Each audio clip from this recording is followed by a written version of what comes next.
Hi, Scott Brosher, the Training Plan Source. Coming at you today, what I'm going to talk about is some tendonitis of the shoulder. So when we talk about tendonitis of the shoulder, often we're talking about the rotator cuff and sometimes bicipital tendonitis. So let's review some of the anatomy first so we get a better understanding of what's going on with this.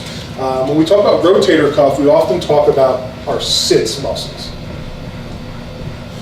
So these muscles are in charge of rotation and movement of the shoulder, and our shoulder is a very movable joint.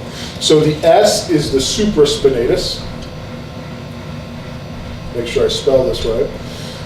Infraspinatus, teres minor, and subscapularis. And just go through some of the range of motion that these muscles do. Our supraspinatus, this is often the one that is the culprit in most tendonitis cases. It's a little muscle that's on the lateral aspect of the shoulder. It starts in the infraspinatus fossa, inserts down onto the humerus, and it's in charge of abduction. So we this tendon gets a little swollen, it gets inflamed.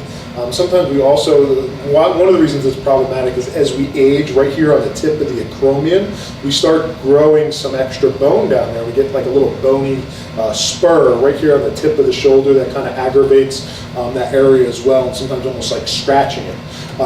So that's supraspinatus in charge of abduction. The infraspinatus is in charge of external rotations, that's moving our arm back in this direction or back in this direction. Teres minor is the same with that external rotation. And subscapularis, we always remember this is like a submarine diving down deep, so internal rotation. And that muscle actually starts on the back side of our scapula or shoulder blade and kind of wraps around to the front here and does that internal rotation. So these muscles are in charge of rotation of that shoulder. And obviously for our endurance athletes and our swimmers, obviously when they're out, we get a lot of movement when we're in a catch and swim. So those muscles have a tendency to get aggravated. Sometimes with our people that are lifetime swimmers, they're very highly movable, and sometimes they actually lack the stability, which causes some of this. And then often in our, what I call adult onset swimmers, they actually have the opposite problem where they're so tight, somebody like me that does that bench press a lot and then wants to go do an Ironman and has no internal rotation whatsoever, I tend to get some shoulder aggravation or some shoulder tendonitis from my lack of mobility.